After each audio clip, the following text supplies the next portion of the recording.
I used to watch the light move from the wall down to the baseboard and the floor and across the sheets. And that was another day.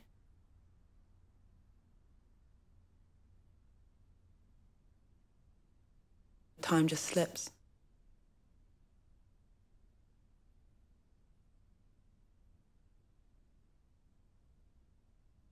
Where are you, George? Oh, I couldn't see. Oh, there you are. Hello. This is George on Christmas morning. Oh dear. Right. Oh, I haven't worked out how to zoom it yet. Just stay there, George, a minute. I'll just see if I can. Oh, is that it? Let's just see if I can work it, George. Hang on a minute, love.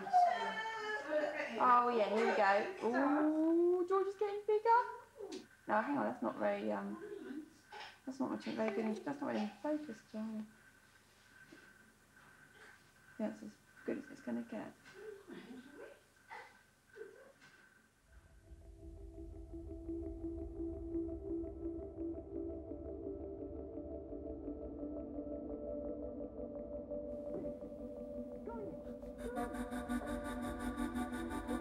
I grew up with my hippie mum and my two brothers.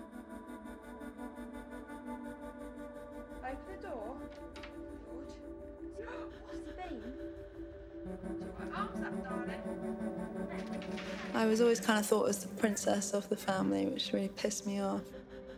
Because I always had to sit in the front seat, because otherwise I'd get sick and always needed this, that, and the other. Who's that?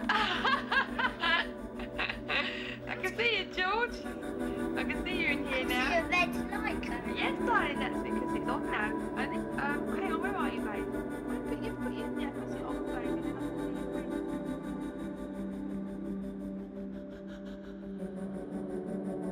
I first got sick when I was 13. I remember my mum handed me a plate and I couldn't hold it. I was so tired. I'd fall on pavements and be too weak to get up. I used to wear a medical bracelet that said I can lose the ability to move, speak, open my eyes, and suffer from severe shaking. I am fully conscious.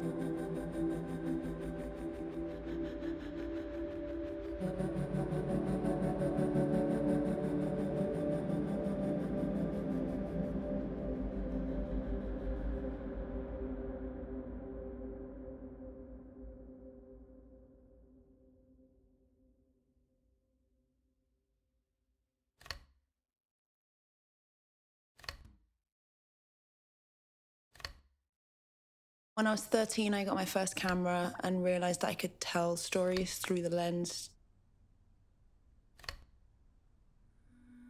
I got in the darkroom at school and I spent every lunch break in there singing my heart out and developing film.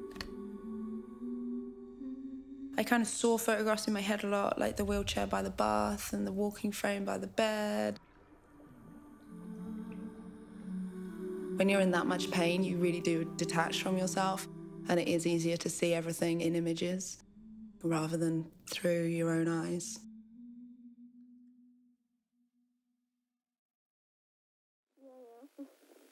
Okay. I can't do this while I'm walking. I was misdiagnosed with chronic fatigue syndrome, ulcerative colitis, IBS, depression. All these people thought I had all these different diseases, which I didn't have.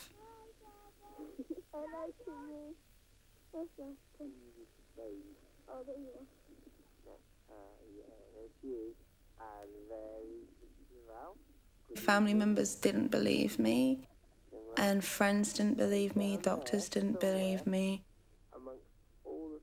They all just thought I was a drama queen and wanted attention.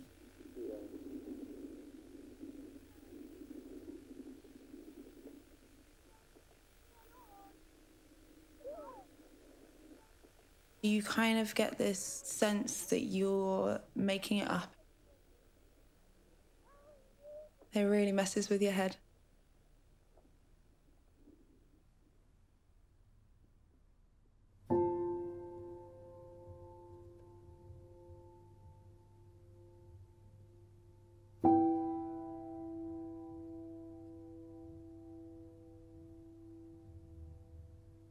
Yeah, the pain is...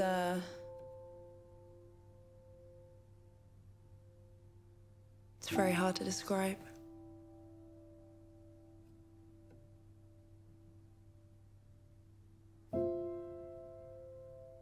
It's absolutely agonizing.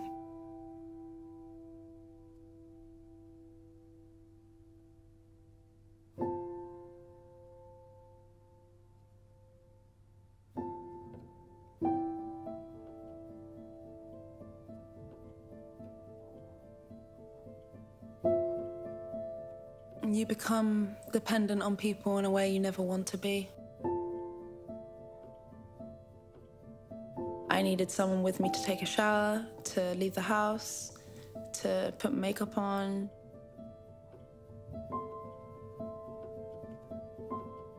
I was completely useless.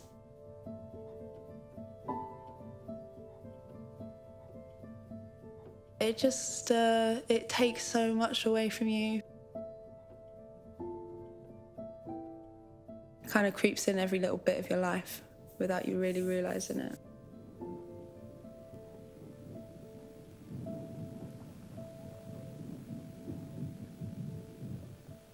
Mom?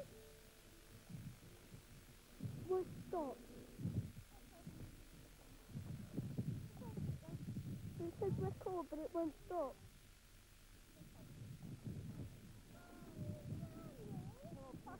I didn't really pick up the camera and start documenting it until I was at the worst.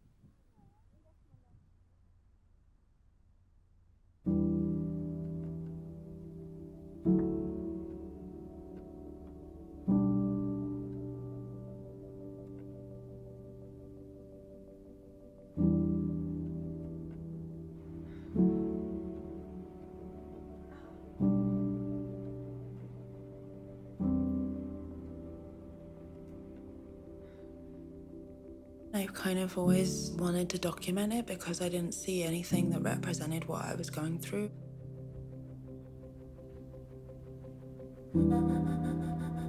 You're on so many drugs and so disorientated from the pain that it doesn't feel real. And it's so easy to undermine it and downplay it afterwards.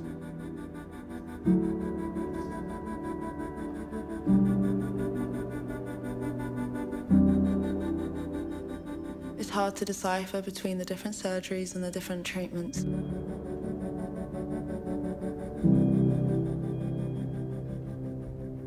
Whether it's the painkillers or the boredom, the same day over and over again.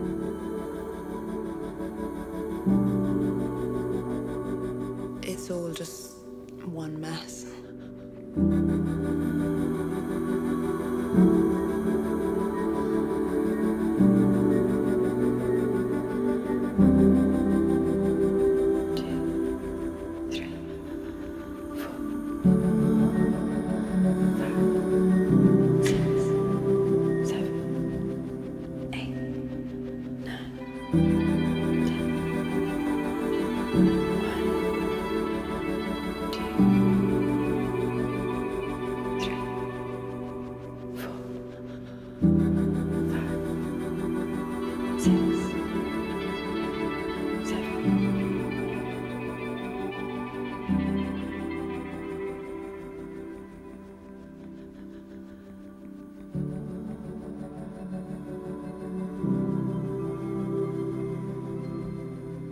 I remember when I woke up and they told me I had a diagnosis of endometriosis. It finally made sense.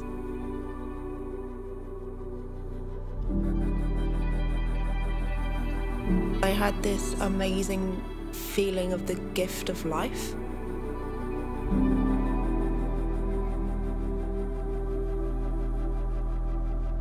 Life is incredibly beautiful, even if it's most painful moments, it's incredibly beautiful.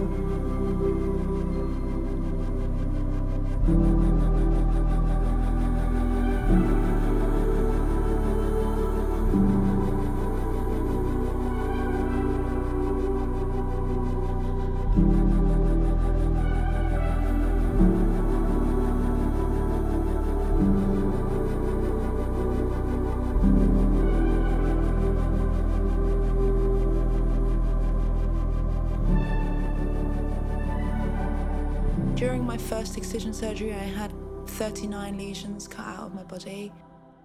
The problem was I also had adenomyosis, which is very similar to endometriosis but affects the uterus. The next step for that was a hysterectomy.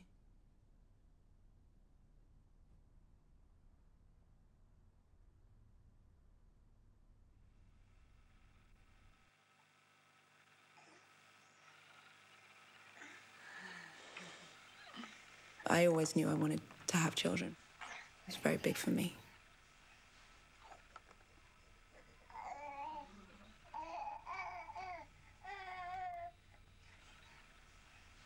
Living meant giving up that dream of having biological children.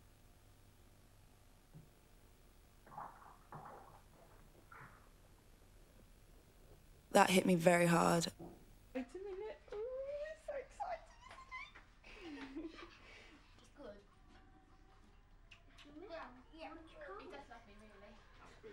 All in all, I had 6 surgeries in 4 years. I had 3 ablation surgeries where they burned the disease, but they left me with more pain. And then someone in a support group online told me about excision surgery.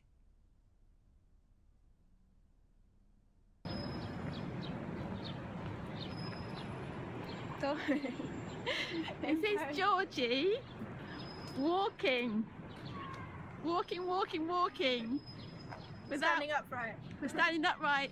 No painkillers. Right, how many days since your surgery? 5?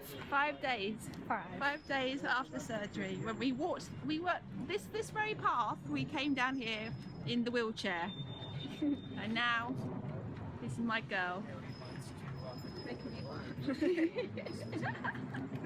My physical pain is gone. I'm very lucky. So amazing.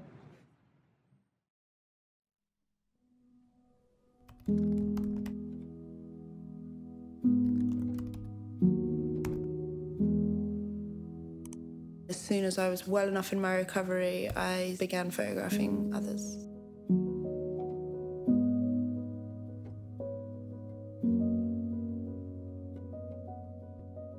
They were very painful to view because they were so real. Seeing how sick they are, seeing how they move, how they walk and stand and sit, I recognise it so much.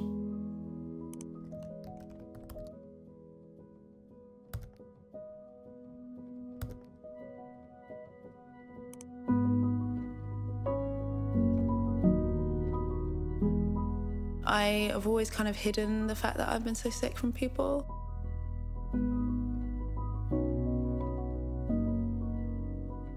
When you share that life, it's very scary. And I'll talk to you soon. Thank you so much. This is the symptoms, this is what it looks like. Especially as my least favourite part of my body is my stomach, and now it's like seen everywhere. Yeah.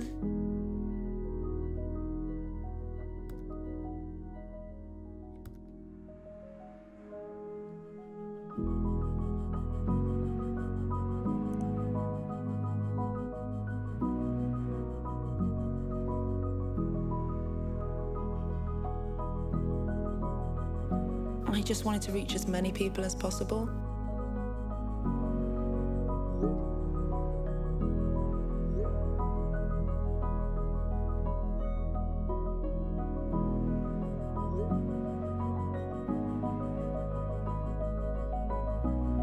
Endometriosis is a disease where you are greatly disbelieved.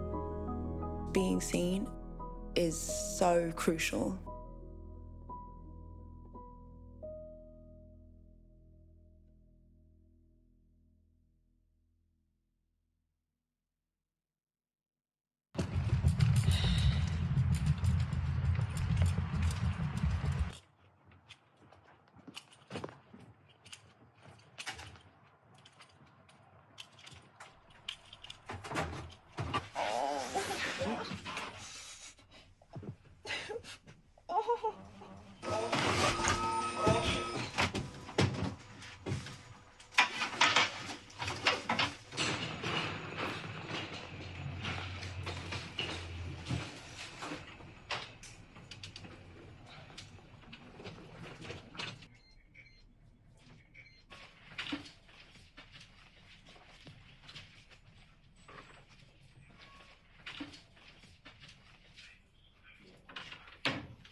It's just terrifying.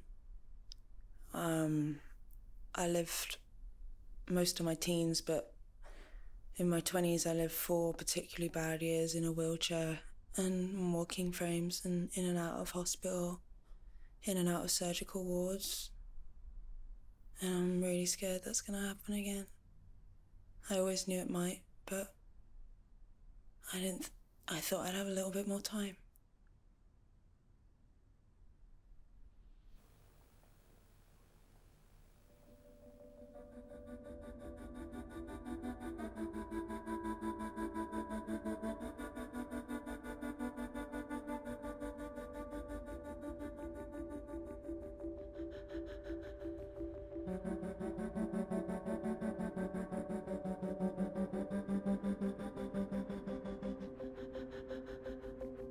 When you have a disease that no one else around you understands, including the medical field,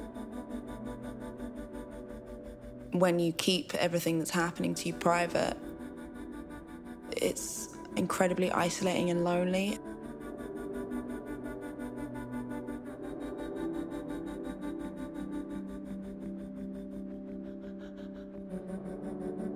It does feel like wasted time.